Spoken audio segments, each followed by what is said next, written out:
Hello, Oiler Nation. This is Deven Stover here with head men's basketball coach Charlie Ernst. And Coach, we're just going to get right into it today. I know you're ready. So, reflecting on the Northwood overtime win, great win, by the way. So, after an intense overtime victory, what key moments or in-game adjustments do you feel epitomize your team's resilience, and how have those reshaped your approach in future scenarios? Yeah, I think that game, I know we had a lot of people watching because I got a bunch of text messages after the game. And, and I think the comments were pretty accurate. And that is, this team has got a lot of fight. Yeah. And, so while it wasn't the prettiest game, certainly not one we're going to draw from an execution standpoint, but that's been the heartbeat of this team all year, has been their fight. We never gave up. That was probably the most important thing that happened in that game. So I think that's what we can draw on the most is, from a positive standpoint is, the game's never over. Yeah. And sometimes teams, when the shots aren't going in and maybe the whistle's not going your way and the ball's not bouncing your way, it's easy to just sort of fold up the tent and say, well, let's worry about Malone and let's go get them on Saturday. But our guys didn't do it. It's like they refused to fold. That's what we like. Yeah, and that's probably our best takeaway. Absolutely. And speaking of this, transitioning to tomorrow's challenge with Malone, so as you shift your focus to that, what aspects of their game plan do you see as potential challenges, and how are you adapting your strategies with having played teams twice now in the season? Yeah, Dev, this is now the last time this happened. I feel like I'm in a deja vu moment here. We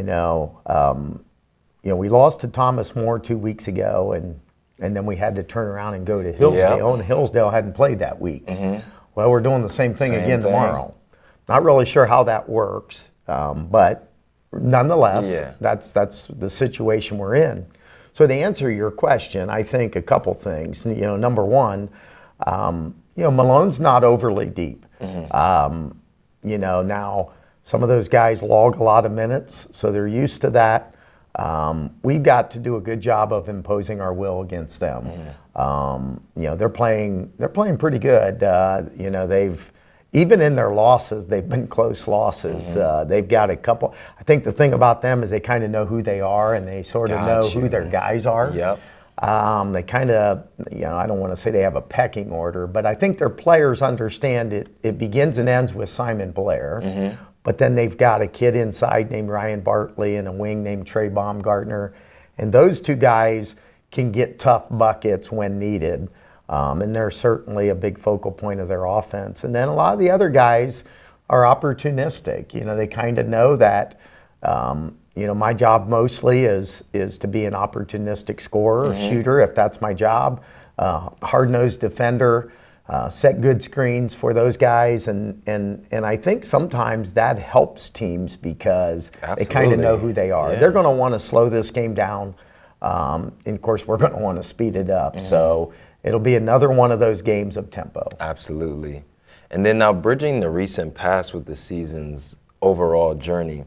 So with the emotional highs of that overtime win in Northwood still fresh, how do you guide your team into channeling that energy into consistent performance? Yeah. Boy, that's a great question. And I think that's really what's weighing on my mind as a coach. You pull out the positives, right? That's what you do. And we've got a young team, so we want to try to get them in a mental space where they play with some confidence and a certain amount of freedom. I think some of our biggest issues are maybe we have a little too much freedom. And we're not executing. Here's the thing. We're getting down to that part of the season where teams are pretty stout on defense. Oh, yeah, 100%. They're not going to break down near as quickly as they did in November. Malone, Northwood, Walsh, Thomas More, it doesn't matter. The name on the jersey changes, but, the fact that they're good on defense doesn't. And partly why they're good on defense is because they've been coached all year. They've gone through trials and tribulations. And then there's the scouting report, and there's just more information out there. And in this case, Malone's had all week.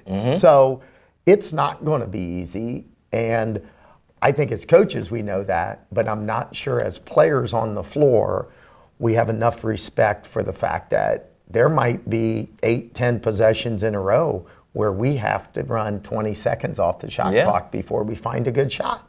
And that's okay. And sometimes you never find a great shot. But it doesn't mean it's not a good possession. So I feel like we're shooting too quick, too often. And that's something we've got to get better at. A wise coach once said, discipline comes before freedom. And I think sometimes players forget that. They love this style, but it still involves discipline. In fact, maybe more so. It might require more discipline.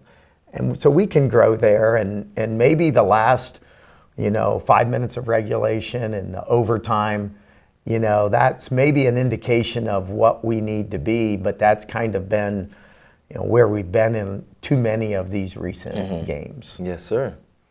And now, given the short turnaround, as you also mentioned, in the exhausting overtime battle, what practices have you, as a coaching staff, implemented to ensure both physical and mental recovery maintained during these hard-earned victories? Well, one of the things I learned from Coach Niekamp, and I've always lived by this. I thought it was kind of brilliant thinking, and he would tell you that when he was a young coach, he didn't do this, and that is we have, Dev, you would know this too, but we have, you can't wait until say February 1st and go from 2.5-hour practices down to an hour and say, okay, now we're going to save our guys. The season is so long. It's got to be a residual cranking down of the dial. So we've started to crank down our practices and what we do and how we do it on January 1st this year. That's good. And so we're to that part of the season, and really this week, where our practices aren't as long. And it's not because of,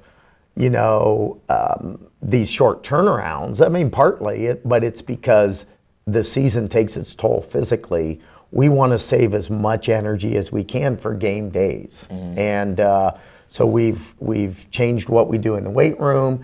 And I realize the mental side of the game is every bit as important as the physical side. So for me as a head coach, I feel like it's my number one job right now, is to keep our guys in a good place mentally. The realization and understanding that there's things we have to get better at, and we have to have some buy-in on that.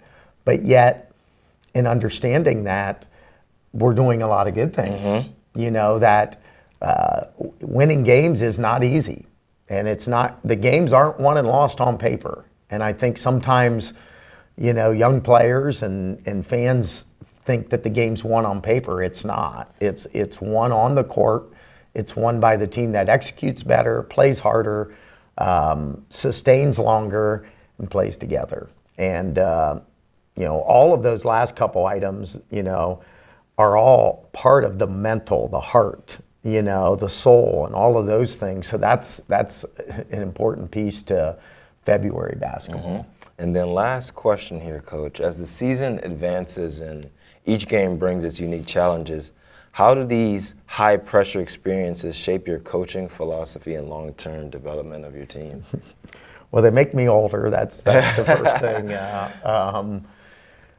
I think, Dev, I feel like I'm doing a better job of taking care of myself this year. I came to the realization that, I can be either my own worst enemy or the team's worst enemy. That's not my job. My job is the guy that brings it all together, And so I got to take care of myself, just like I ask the players to take care of themselves. They'll do ice baths today, drink a lot of water. They'll take all the vitamins. They'll do all the things. I have to do the same thing. Maybe it includes the water. I'm not going to do an ice bath. But the point is, I got to take care of myself. I think I'm doing a better job of that. So like last night, as an example, I think I did a better job of not blowing up, of really trying to stay positive. Just encouraging our guys to stay with it, Now, obviously we were coaching hard, but trying to keep their confidence level high, trying to get them to visualize the good things happening. I'll be honest, I didn't know if that approach would work with 5 minutes to play and we're down 54 to 42 or something like that. But lo and behold, I'm not saying it was the reason we won, but it probably contributed in a positive way. Absolutely. And that's my job as the head coach, especially when you go into a tough environment. They had a great student crowd last night. They were on our guys. Things didn't look good. Nothing looked good. And somehow yet we're talking about a victory here. And that's great, Coach. I'm happy to see it. We're all happy to see an Oiler dub. I just want to thank you for joining us here today, Coach. And this has been Deven Stover and head men's basketball coach Charlie Ernst on Oiler Outlook.